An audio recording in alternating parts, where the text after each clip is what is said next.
بسم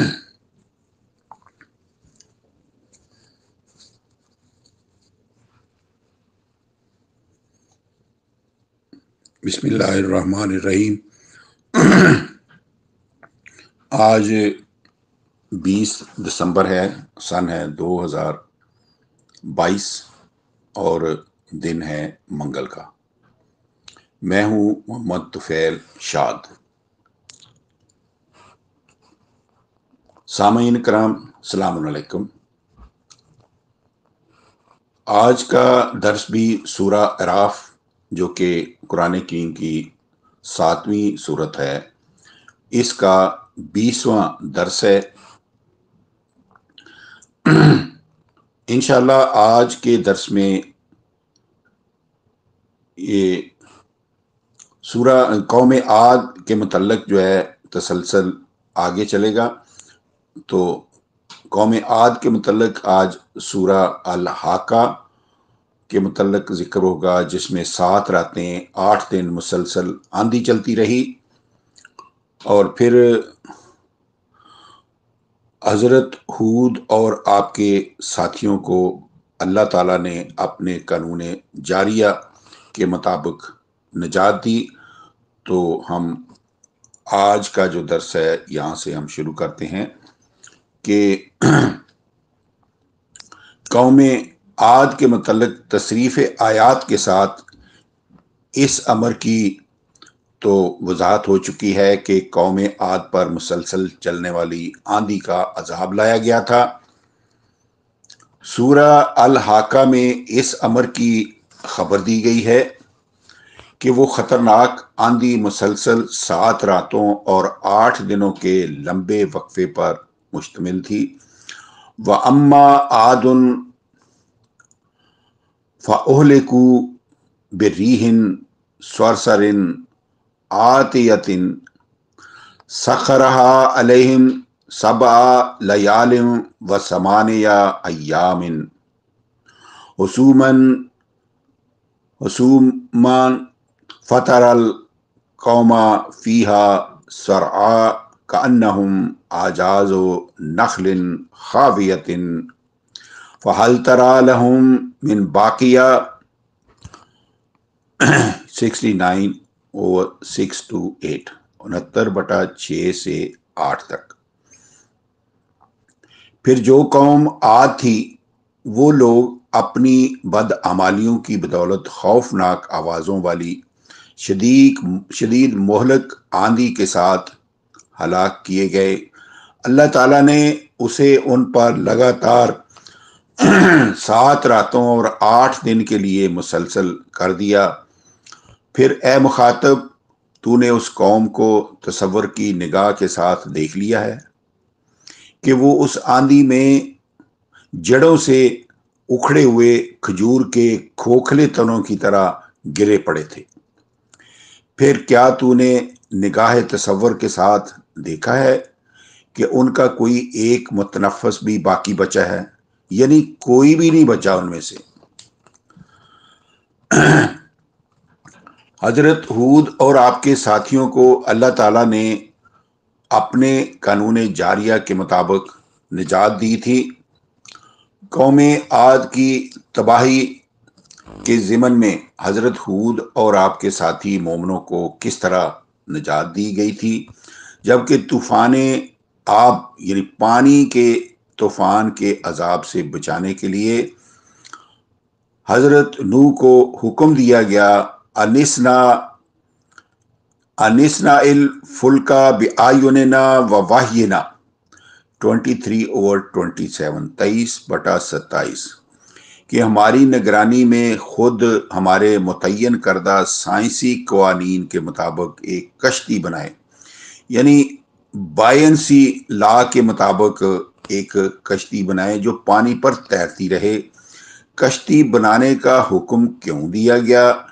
اس کا جواب بالکل سیدھا اور صاف ہے کہ اللہ تعالیٰ نے متعینہ سائنسی قوانین جاریہ میں پانی کے طوفان سے بچاؤ کے لیے کشتی ہی کی ضرورت ہے۔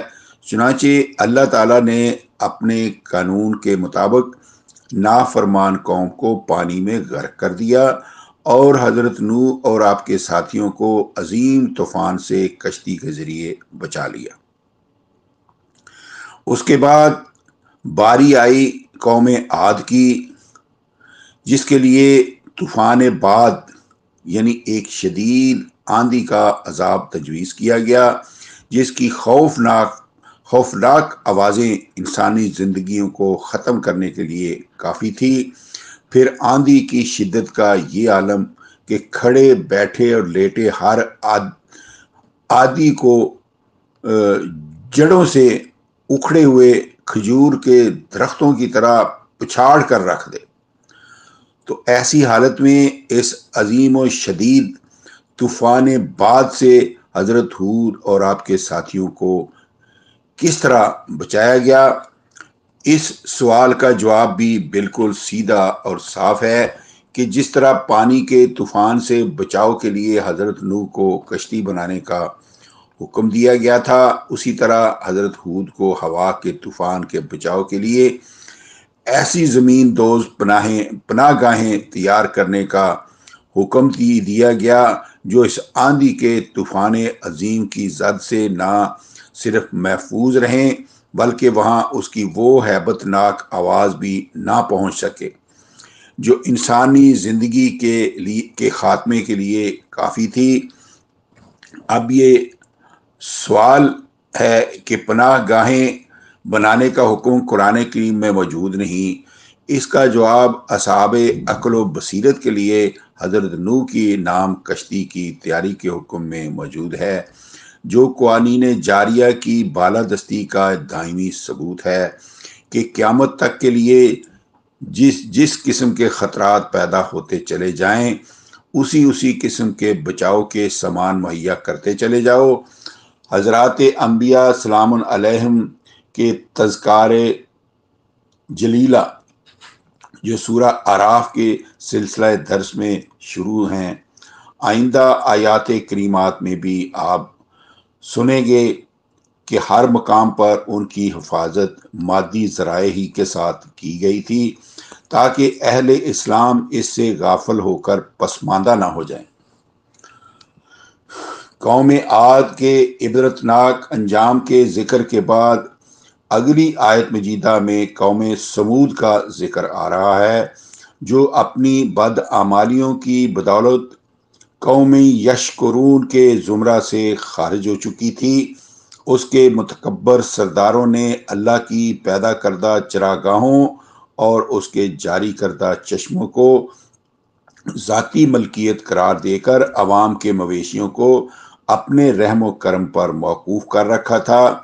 ان کی طرف حضرت صالح کو مبعوث کیا گیا، لیکن جب انہوں نے چشموں اور چراگاہوں پر عوام کے مساویانہ حق کے استعمال کا اعلان کیا تو متکبر سرداروں نے منافقانہ طور پر عوام کے حق کے مساوات کو تسلیم کر لیا۔ اس پر ایک اونٹنی کو آزمائشی طور پر آزاد چھوڑا گیا کہ اگر اسے چشموں اور چراگاہوں سے نہ روکا گیا تو یہ عوام کے حق کے مساوات کو تسلیم کرنے کا عملی ثبوت ہوگا، اور اگر اسے نقصان پہنچایا گیا تو یہ عوام کے حق کے مساوات کے غصب پر اصرار سمجھا جائے گا۔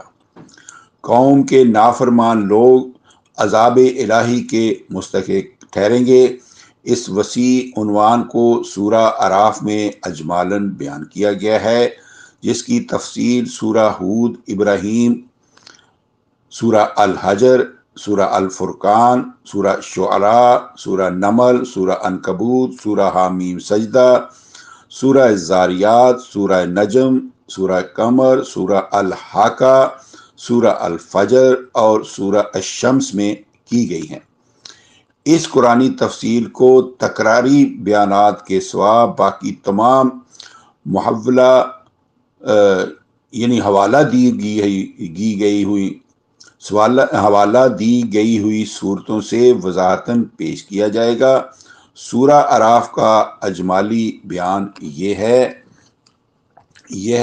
7/73 7/73۔ بسم اللہ الرحمن الرحیم وَإِلَى ثَمُودَ أَخَاهُمْ صَالِحًا قَالَ يَا قَوْمِ اعْبُدُوا اللَّهَ مَا لَكُمْ مِنْ إِلَٰهٍ غَيْرُهُ قَدْ جَاءَتْكُمْ بَيِّنَةٌ مِنْ رَبِّكُمْ هَٰذِهِ نَاقَةُ اللَّهِ لَكُمْ آيَةً فَذَرُوهَا تَأْكُلْ فِي الْأَرْضِ اللَّهِ وَلَا تَمْسُوهَا بِسُوءٍ فَيَأْخُذَكُمْ عَذَابٌ أَلِيمٌ۔ مفہوم۔ اور ہم نے قوم سمود کی طرف ان کے بھائی صالح کو رسول بنا کر بھیجا۔ انہوں نے کہا، اے میری قوم، تم اکیلے اللہ کی عبودیت فرما برداری کرو، تمہارے لیے اس کے سوا اور کوئی فرما برداری کیا جانے والا نہیں ہے۔ تمہارے پاس تمہارے رب کی طرف سے واضح دلیل آ چکی ہے کہ رب کی ربوبیت میں سب کا مساویانہ حق ہے، یعنی چشموں اور چراگاہوں میں غریب عوام کے مویشیوں کا بھی مساویانہ حق ہے۔ یہ اللہ کی اونٹنی تمہارے لیے حق مساوات کی نشانی قرار دی گئی ہے، اسے چھوڑ دو کہ یہ اللہ کی اونٹنی اللہ کی زمین چراگاہوں میں کھائے اور چشموں سے پانی پیے۔ 26/155 26/155۔ پس تم اسے ضرر نہ پہنچانا ورنہ تمہیں دردناک عذاب پکڑ لے گا۔ سامعین کرام، اس میں دو نکات ہیں جو قابل وضاحت ہیں۔ چشموں اور چراگاہوں میں حق مساوات اور اللہ کی اونٹنی کی وضاحت تصریف آیات کے ذریعے قرآن کریم کے دوسرے مقامات میں پیش کی گئی ہے۔ انشاءاللہ فی الحال سلسلہ درس کی اگلی آیات جو ہیں وہ سماعت فرمائیں۔ حضرت صالح نے مزید فرمایا، وَاذْكُرُوا إِذْ جَعَلَكُمْ خُلَفَاءَ مِنْ بَعْدِ عَادٍ وَبَوَّأَكُمْ فِي الْأَرْضِ تَتَّخِذُونَ مِنْ سُهُولِهَا قُصُورًا وَتَنْحِتُونَ الْجِبَالَ بُيُوتًا فَاذْكُرُوا آلاءَ اللَّهِ وَلَا تَعْثَوْا فِي الْأَرْضِ مُفْسِدِينَ۔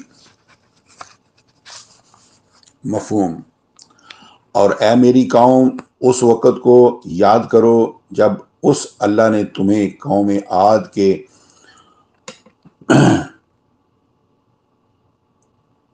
قوم کے بعد ان کا جانشین بنایا، کیونکہ قوم عاد کے بعد ان کی باری آئی تھی، تو تمہیں ایسی زمین میں آباد کیا کہ تم اس کی نرم مٹی سے محل تعمیر کرتے ہو، اس کے پہاڑوں کو تراش کر گھر بناتے ہو۔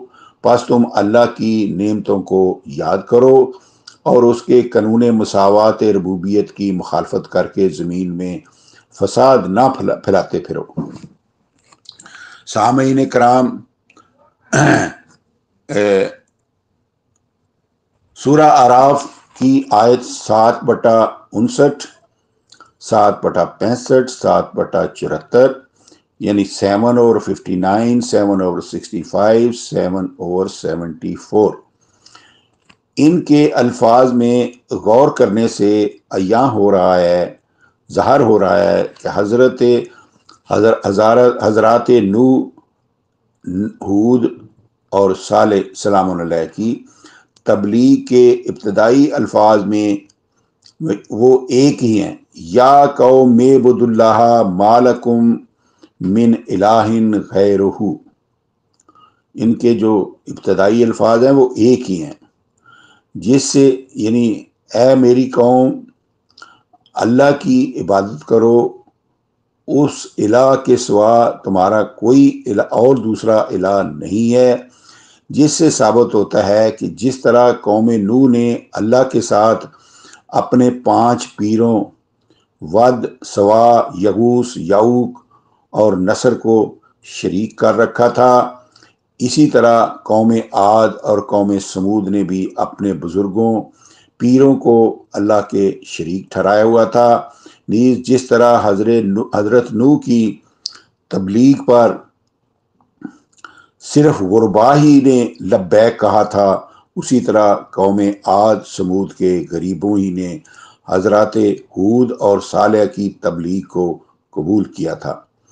چنانچہ قوم سمود کے سرداروں نے حضرت صالح پر ایمان لانے والے غریبوں سے یہ کہا، قال الملأ الذین استکبروا من قومہ الذین استضعفوا لمن آمن منہم اتعلمون ان صالحا مرسل من ربہ قالوا انا بما ارسل بہ مؤمنون۔ اس حضرت صالح کی قوم کے متکبر سرداروں نے ان لوگوں کو کہا جو کمزور کر دیے گئے تھے، ان میں سے جو حضرت صالح پر ایمان لے آئے، کہا، کیا تم نے جان لیا، کیا تم نے مان لیا ہے کہ صالح واقعی اپنے رب کا بھیجا ہوا رسول ہے؟ انہوں نے جواب دیا،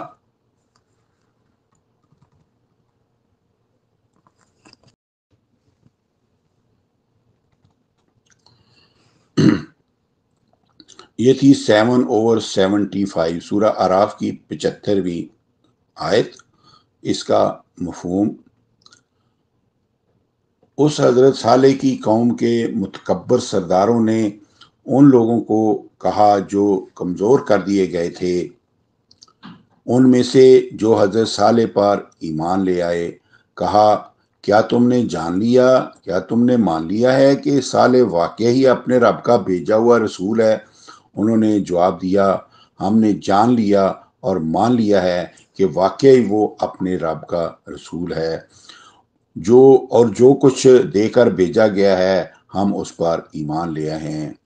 قال الذین استکبروا انا بالذی آمنتم بہ کافرون۔ جن لوگوں نے تکبر کیا تھا انہوں نے بڑی دلیری سے کہا کہ جس ضابطے کے ساتھ تم ایمان لائے ہو بے شک ہم ہیں ساتھ اس کے، یعنی ہم اس کا انکار کرنے والے ہیں۔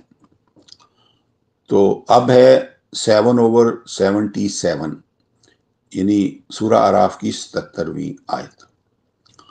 فَعَقَرُوا النَّاقَةَ،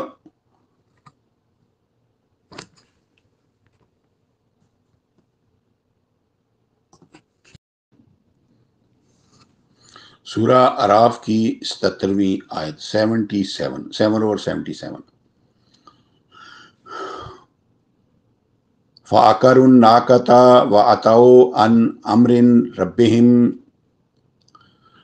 عن امر ربهم وقالوا یا صالح ائتنا بما تعدنا ان كنت من المرسلین۔ اس کا مفہوم، پھر انہوں نے مذکورہ اونٹنی کے پاؤں کاٹ ڈالے اور اپنے پروردگار یعنی اپنے رب کے حکم کی نافرمانی کی اور بڑی دلیری سے کہا، اے صالح، اگر تو رسولوں میں سے ہے تو جس عذاب کا تو ہمیں وعدہ دیتا ہے اسے ہم پر لے آ۔ قوم سمود کے اس انتہائی مختصر ذکر کے بعد سلسلہ درس کی اگلی آیت میں سامعین کرام ان پر لائے گئے عذاب کا بھی ذیل کے الفاظ میں مختصر ذکر کر دیا گیا ہے۔ فَأَخَذَتْهُمُ الرَّجْفَةُ فَأَصْبَحُوا فِي دَارِهِمْ جَاثِمِينَ۔ پھر ان کی نافرمانی کی بدولت انہیں ایک زلزلے کے عذاب نے پکڑ لیا، پھر وہ اپنے گھروں سے گھٹنے پر اوندے گرے ہوئے رہ گئے۔ سلسلہ درس کی اگلی آیت مجیدہ میں یہ بتایا گیا ہے کہ حضرت صالح اور آپ کے ساتھیوں سے ہجرت کروا کر انہیں زلزلہ کے عذاب سے بچا لیا گیا، اور آپ نے قوم کے طلب عذاب 7/77 7/77 کے جواب میں ان سے منہ موڑ لیا اور یہ کہہ کر ہجرت فرما گئے کہ میں نے تمہیں اللہ کا پیغام پہنچا دیا ہے۔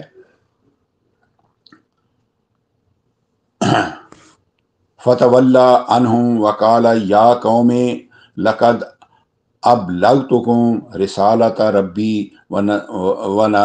ونصحت لکم ولکن لا تحبون الناصحین۔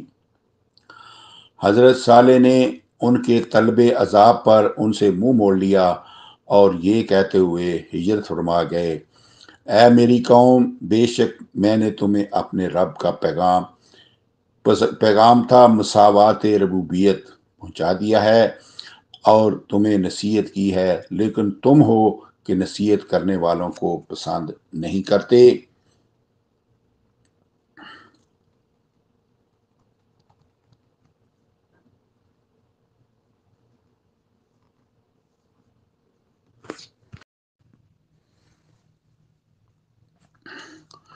قوم سمود سے متعلقہ سورہ اعراف کے اجمالی ذکر کے بعد اس اجمال کی تصریف آیات کے ذریعے دوسرے مقامات پر آئی ہے، جس کا ذکر ہم انشاءاللہ اگلے درس میں کریں گے۔ آج کے درس کے لیے اتنا ہی، وما علینا الا البلاغ، فی امان اللہ، اللہ حافظ۔